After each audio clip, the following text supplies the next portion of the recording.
C'était Trafic News. Je vous remercie Abadiata et on se dit à tout à l'heure. Le procès en appel de Barthélémy Diaz se tient ce mercredi donc. Un procès renvoyé au moins 6 fois entre le 2 octobre et le 7 juillet 2021. Alassane Baldé nous replonge ici dans les péripéties de ce dossier. Tout est parti avec l'attaque par des nervis de la mairie de Mermoz Sacré-Cœur liée aux manifestations de 2011, quelques mois avant la présidentielle de 2012. Attaque au cours de laquelle Ndiaga Diouf a perdu la vie suite à un tir de balle réel. Après enquête, le maire de la localité Barthélémy Diaz a été désigné comme l'auteur du tir. Par la suite, il sera jugé et condamné à 2 ans de prison, dont 6 mois fermes. Ainsi, il décide d'interjeter appel. Le procès est ainsi fixé pour le 2 octobre 2020. Il sera renvoyé au 20 du même mois. Ensuite, le 25 décembre et le 8 janvier. D'autres dates retenues. 2 renvois à la demande de Barthélémy Diaz qui évoque des raisons personnelles. Le procès sera fixé au mois de mars, une fois de plus renvoyé au mois de juin. Entre-temps, il déclare sa candidature à la mairie de Dakar le 17 mai. Le 7 juillet dernier, notification lui a été faite pour la tenue du procès le 10 novembre et pour cette fois-ci sans possibilité de renvoi. C'est dire donc que l'heure de vérité a sonné pour le candidat de la coalition Yewwi Askan Wi à la ville de Dakar, Barthélémy Diaz. Nous poursuivons plus bref avec le comité électoral de Dakar et de la coalition Yewwi Askan Wi qui a fait face à la presse hier dans l'après-midi. C'est pour réitérer l'appel des leaders à la mobilisation ce jour au tribunal de Dakar. Une manière pour cette coalition de dénoncer un harcèlement dont serait victime Barthélémy Diaz, candidat à la mairie de Dakar. Et puis également, les démons de la violence ne sont pas tombés dans un sommeil profond, dit-il. Depuis quelques jours, l'on assiste à une escalade de violence verbale avec un discours de va-t-en-guerre et même de résistance. La classe politique a vite tourné la page des événements de mars qui ont donc coûté la vie au moins d'une dizaine de jeunes. C'est à croire qu'ils ont été donc l'agneau du sacrifice à l'autel d'intérêts politiciens. Un commentaire signé Fatou Abdoundiaye.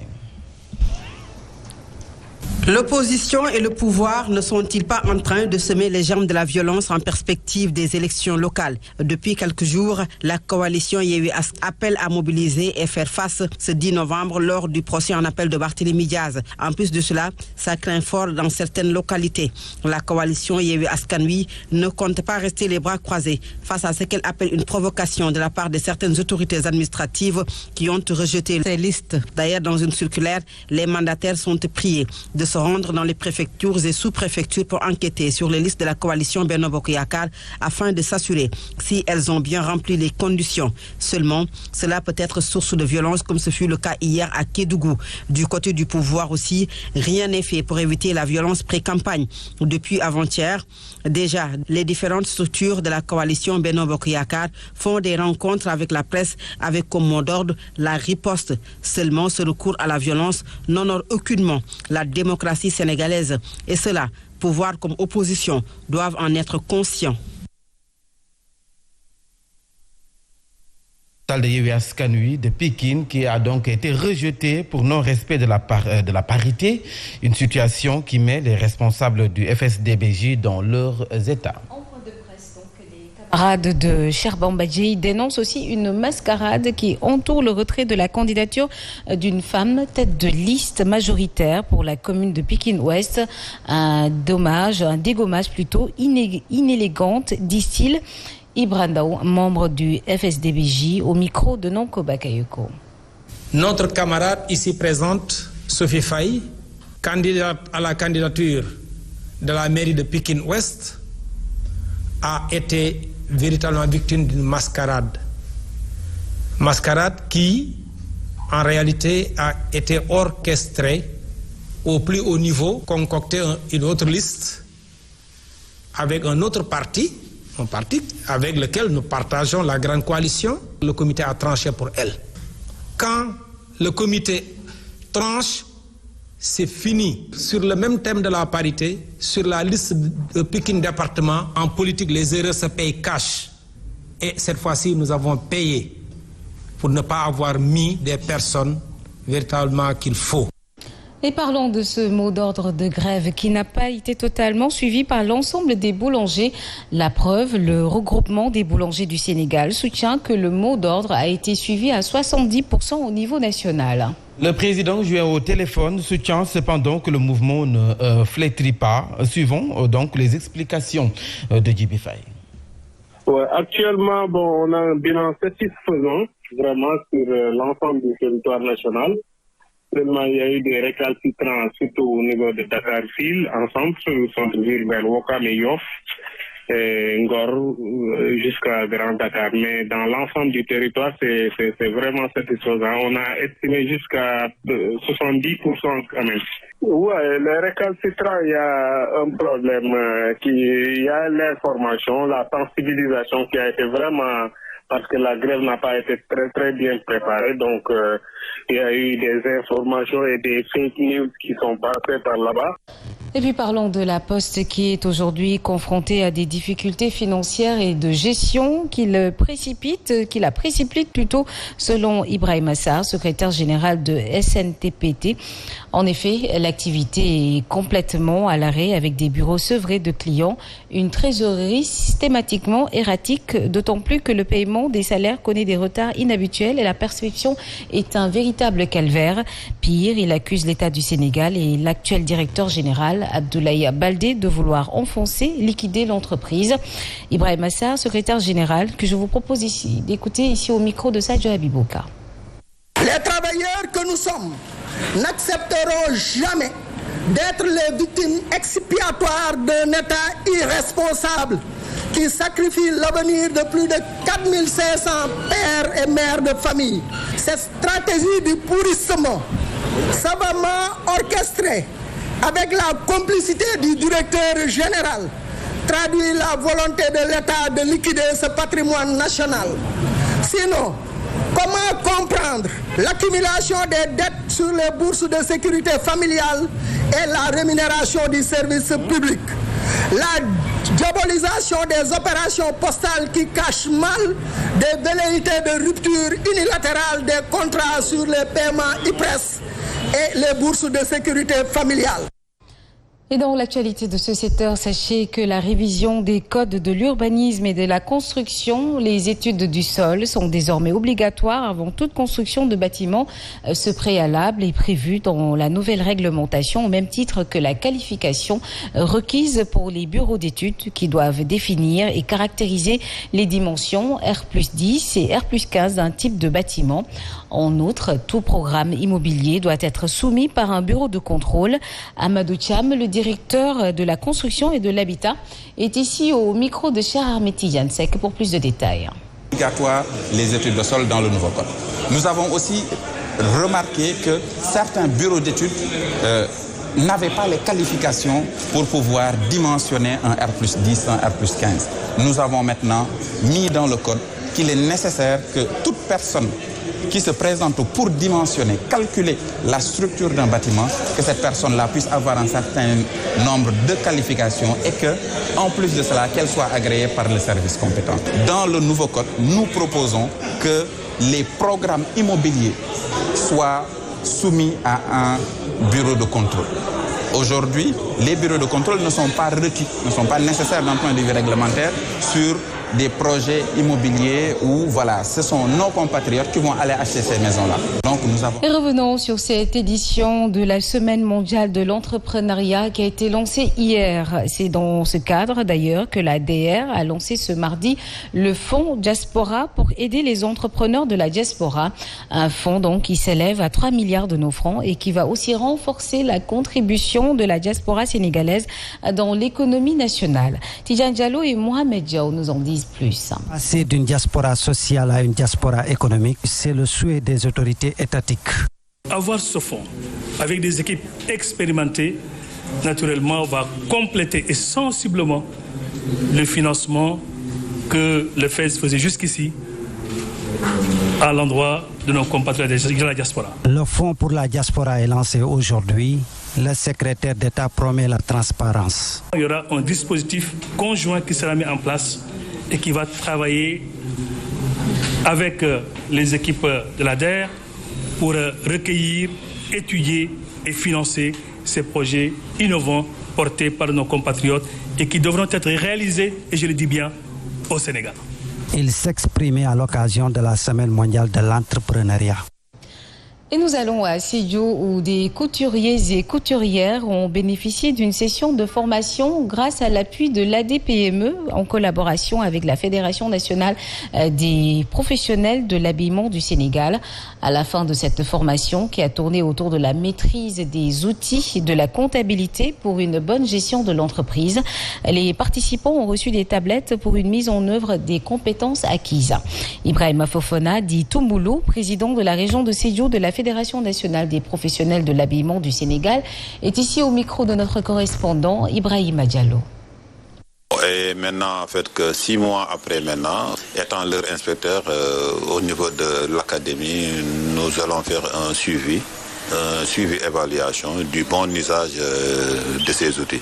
Maintenant, en fait, que c'est à eux de s'organiser et au niveau régional ici, en fait, il y a des professionnels qui maîtrisent bien ce que c'est que le design, ce que c'est que, en fait, la prise des photos, le montage des vidéos pour bien faire, en fait, une bonne promotion de leurs produits. Et ces maîtres tailleurs qui sollicitent d'ailleurs aussi une formation en coupe-couture seront mis en rapport avec des spécialistes du secteur, informe Chertidiane Koundoul, inspecteur de spécialité de la formation professionnelle, par ailleurs directeur du centre de perfectionnement des artisans ruraux de Sédhiou.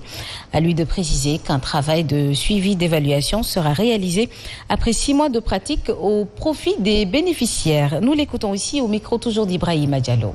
Merci l'ADPME, notre partenaire avec FENAF, doit organiser une formation gestion de l'entreprise dans la région de Sédhiou. Tous les membres de la fédération, des couturiers de la fédération, gestion et comptabilité.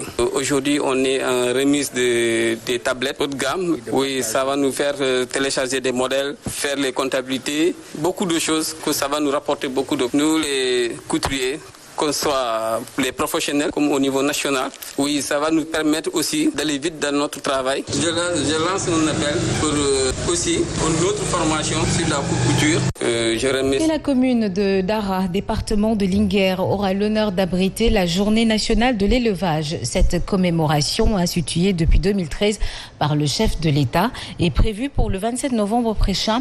Elle servira donc de prétexte aux acteurs du dit secteur pour lister les mots auxquels ils sont confrontés. Un comité régional de développement s'est tenu à Dara Djolof donc ce mardi. Et cette 7e édition de la célébration de la Journée nationale de l'élevage est placée sous le thème Entrepreneuriat et investissement pour un élevage moderne et durable. Le ministre de l'élevage et des productions animales, Ali Saleh Diop, s'est entretenu avec Massindiaï, notre correspondant. Alors le thème d'abord, c'est partenariat, c'est entrepreneuriat et investissement pour un élevage moderne et durable.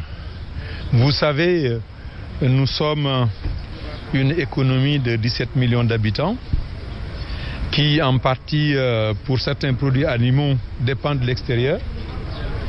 Et le chef de l'État, dans le cadre en tout cas du plan Sénégal émergent, a estimé qu'il fallait un peu revoir les choses de façon à ce que l'on puisse accélérer un peu le processus qui va nous mener un peu à l'autosuffisance alimentaire sur ces produits-là. C'est la raison pour laquelle le président en appelle à la formalisation des acteurs, mais surtout à ce que la conduite des systèmes d'élevage puisse épouser les contours d'un entrepreneuriat qui puisse en tout cas garantir la durabilité effectivement de cette activité économique.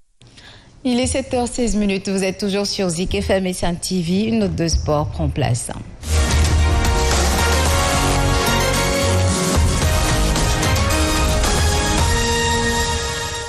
L'actualité sportive, c'est avec Paman Tambou. Un plaisir de vous retrouver ce matin. C'est un plaisir partagé, Yacine, et bonjour à vous.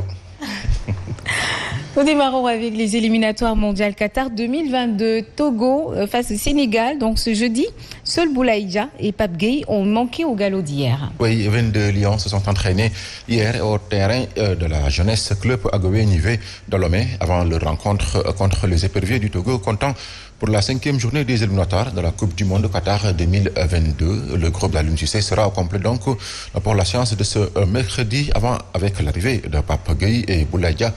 Hier soir, le galop de ce mercredi est programmé au stade de Tégué où aura lieu le match contre l'équipe nationale togolaise ce jeudi à 19h. Après le Sénégal, le Maroc qualifié le mois dernier, 8 places pour les barrages seront encore à prendre et seront attribuées notamment à l'issue des chocs Cameroun, Côte d'Ivoire, Ghana, Afrique du Sud et Algérie, Burkina Faso. Rappelons que seul le premier de chaque poule sera qualifié. Les matchs barrages sont prévus au mois de mars. Le tirage au sort aura lieu le 18 décembre prochain. Nous poursuivons avec le basketball. Le tournoi national de la montée en D1 masculin, Port et USPA accèdent en D1. Oui, l'Union sportive et culturelle des travailleurs du Port et l'Union sportive des Parcelles Assainies rejoignent la première division. USCT, PAD et USPA ont battu respectivement Tamba Sport 64-61 et Lac Atlantique Louga 76-72. Les deux équipes accèdent ainsi pour la première fois en première division. La finale pour le titre de champion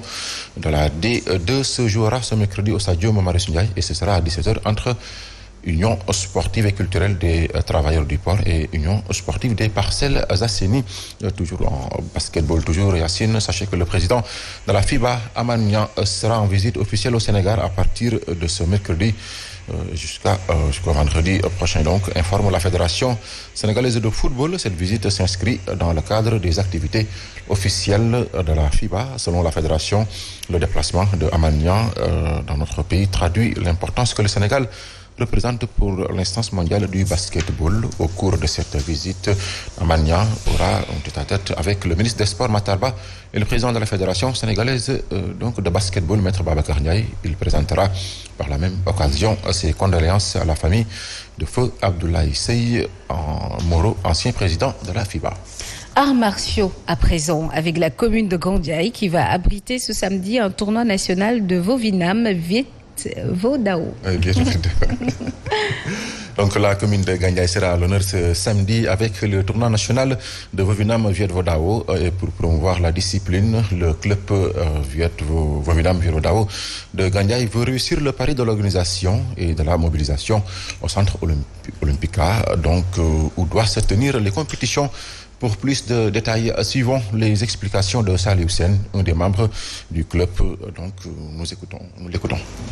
Autour de moi, il y a le club Vovinam Viet Vodao de Gandiaye qui vous invite à l'occasion du tournoi qu'il organise, Inch'Allah, le samedi 13 novembre 2021, là, au niveau du centre Olympe Africa de Gandiaye, en collaboration avec le centre Olympe Africa de Gandiaye, Kounos, et aussi la fondation Olympe Africa du Sénégal. Donc, nous convions toute la population de Gandiaye à venir soutenir le club Vovinam Viet Vodao de Gandiaye. Comme nous l'avions l'habitude de le faire, nous sommes allés à des tournois régionaux, à des tournois nationaux, à l'issue desquels nous avons amené là des trophées et des victoires. Maintenant, c'est l'occasion aujourd'hui donc de montrer à tous les clubs qui seront là à Gandiaye que la population de Gandiaye est derrière ce club, que les autorités sont aussi derrière ce club. Donc nous convions toute la population de Gandiaye, Inch'Allah, le samedi 13 novembre 2021 à partir de 16h pour assister au final, le tournoi de technique et de combat. Alors on leur souhaite bonne chance. Et en tout cas, Gandiaye, c'est ma ville natale. Hein, votre ville natale. Oui. Une fierté. Une fierté, oui. Très bien. Alors, Pape Manta, nous terminons avec le FC Barcelone. 6 joueurs poussés dehors par Xavi. Oui, il s'agirait des Brésiliens Neto, 32 ans, 2 matchs sur toute compétition confondues cette saison, et Philippe Coutinho, 29